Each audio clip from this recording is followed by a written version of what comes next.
There is a perception that nurses of the 21st century do not possess the same spirit, passion that Florence Nightingale had in her days. We just want to find out from my friends Evelyn and Prince how true this is. Evelyn, would you say that you are rude? No, I will not say I'm rude, but like the perception that people have, I will not dispute that fact, because there's a saying that in every house there's a bad nut.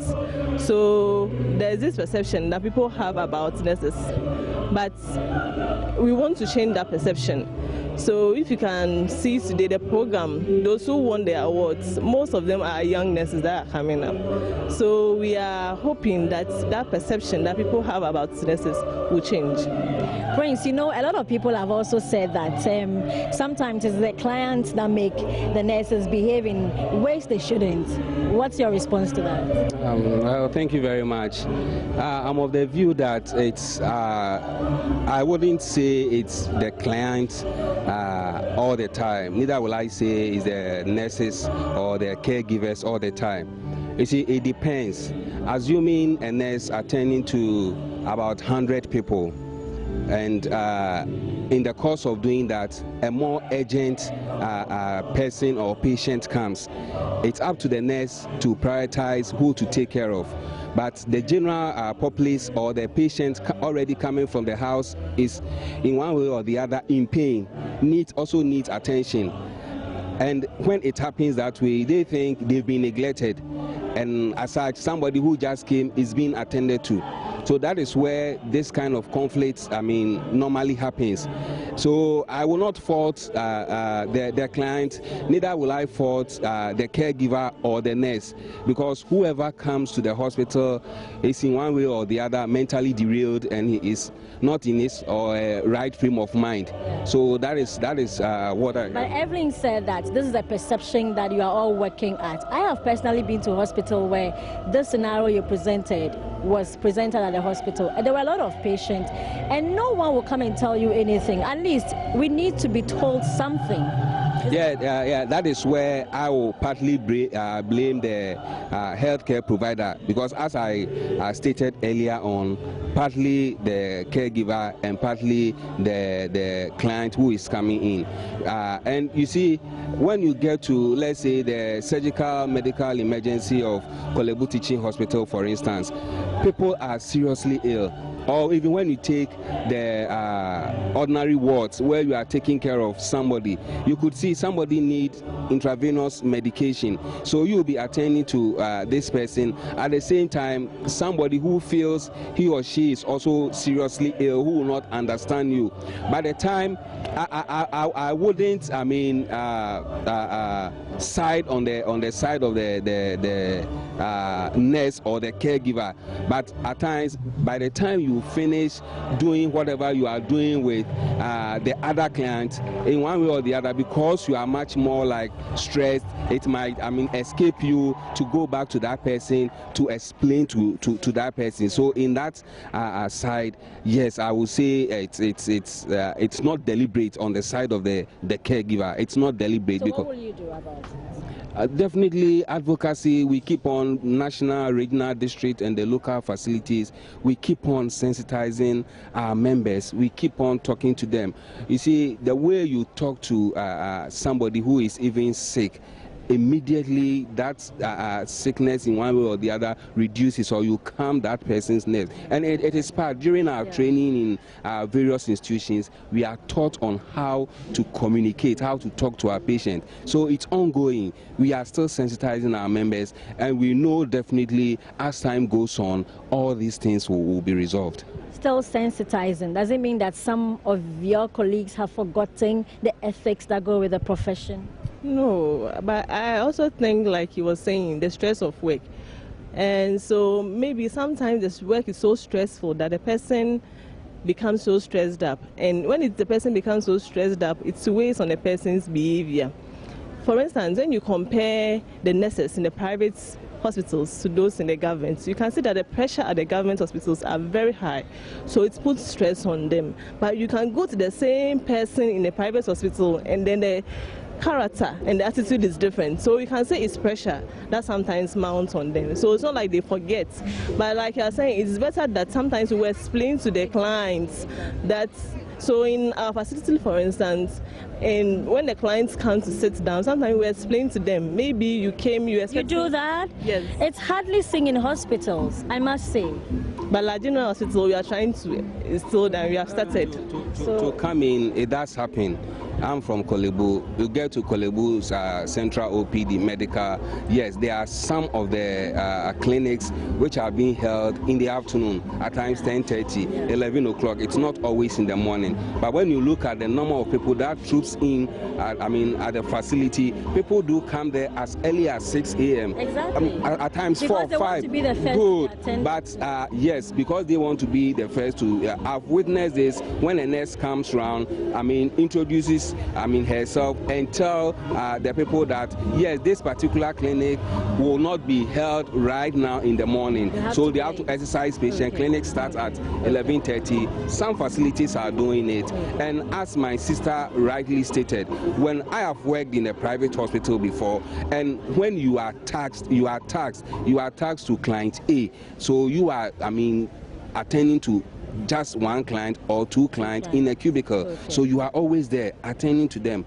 But this is not seen in yes, where one person is taking care of so many people. We are more or less like our hands are fixed, and this a humanitarian work we are doing. So you can't see, as she rightly stated, the pressure is on us. Somebody is sick, somebody needs help. You can't say because you are tired, your hands are fixed, you will not be doing it. And in the course of trying to reach out to all the people, that is when all these flaws or mistakes come in. Yeah, which we hope to be resolved. Finally, there's a final one we want to talk about, that the nurses of yesterday are not the same as today, because most of you probably were not accepted into some form of education, say tertiary institution, so you ventured into the nursing profession. Reason why you don't have that same passion, what would you say? Point of correction.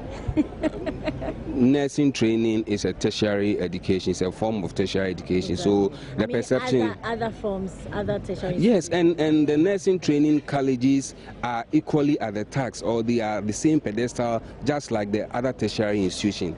Nurses are being trained at the universities. What I mean is that a lot of people are beginning to think that nurses, people who go into nursing, venture into that because they may not be accepted into what they really education, the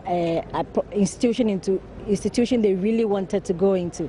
So, well, the nursing profession is available. Why don't they just venture into that one?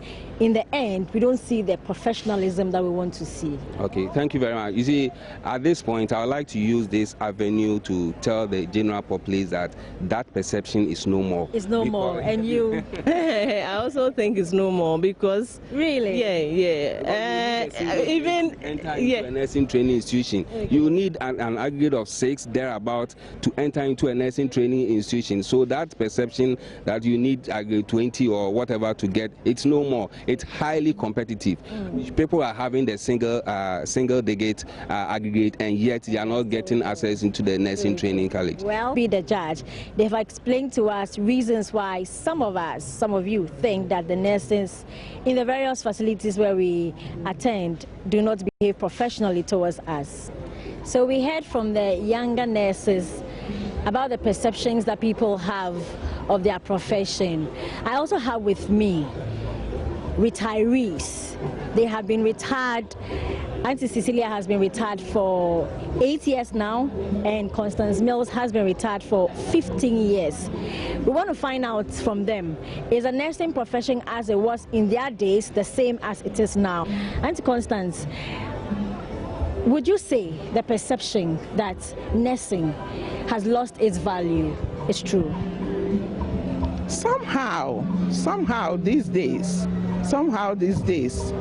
but only few nurses among the lot are causing those things, those perceptions.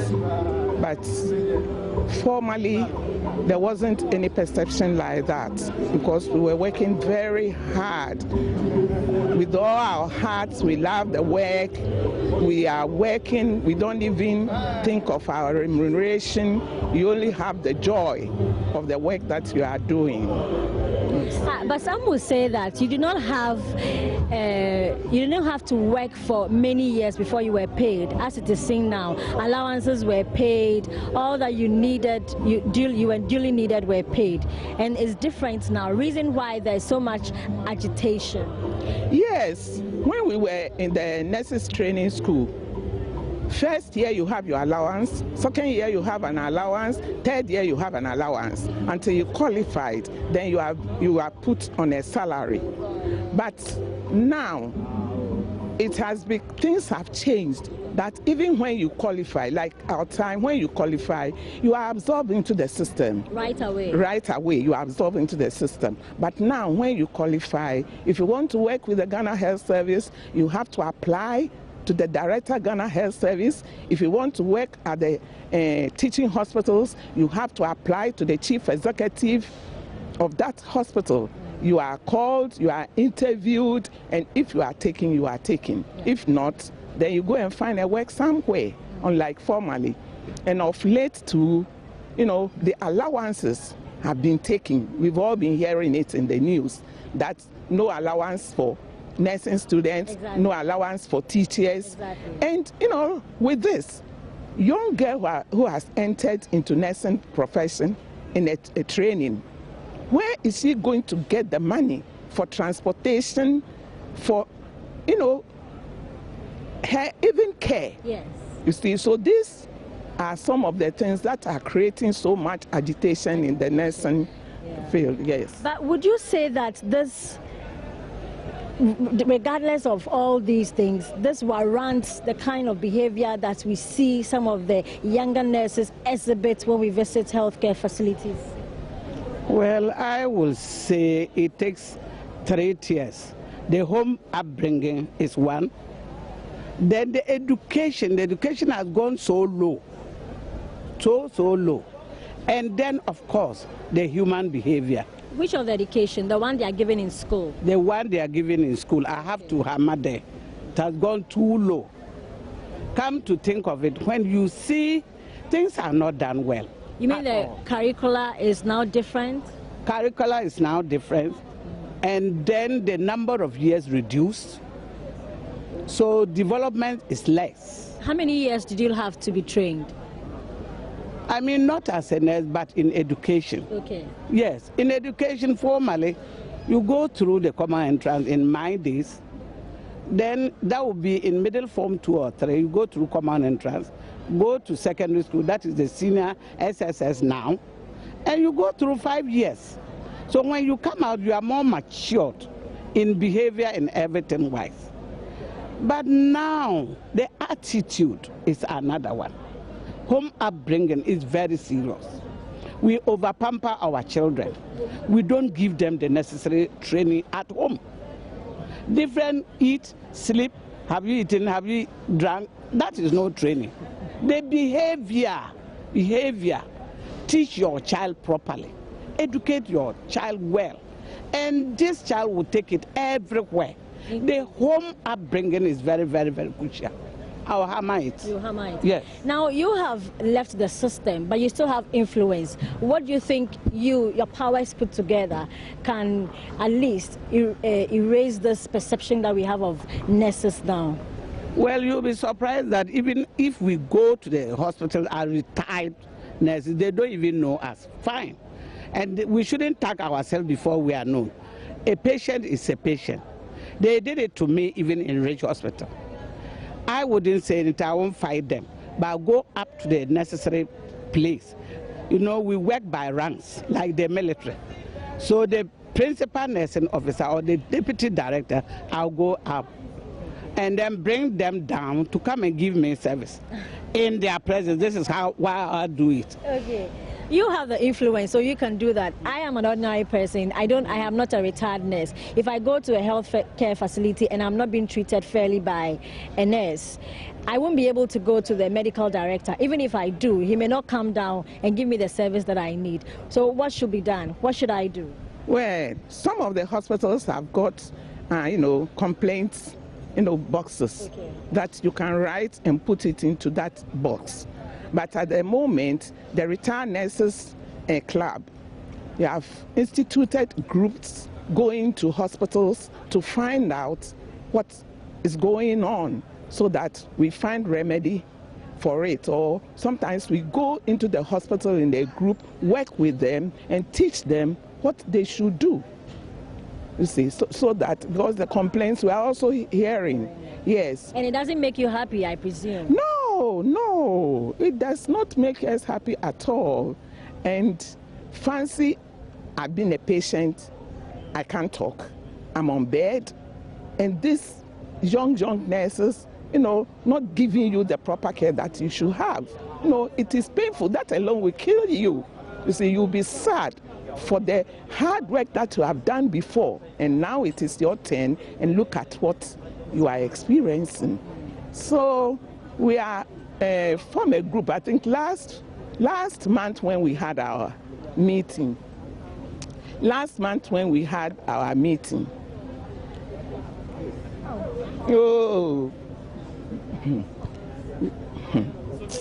sorry, last month when we had our meeting, a group has been formed to visit the hospitals to find out exactly what is happening there, so that when they come back, we will plan strategy to go in, to teach them, to talk to them, so that if they will change, you see, the system has been changed. Like my sister was saying, you go to secondary school for 5 years.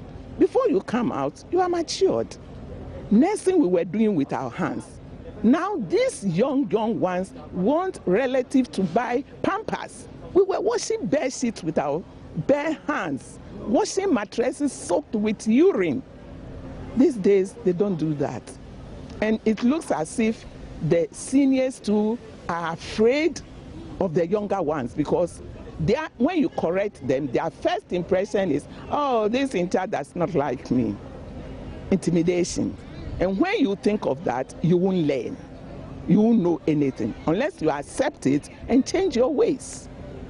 You see? Right, so a nurse must not only know what she's doing, but why she's doing what she is doing. Yes. And so with these words, we hope that the various nurses that we meet in the facilities that we attend will better take very good care of us. Yeah. My name is Hannah Odame for Joy News.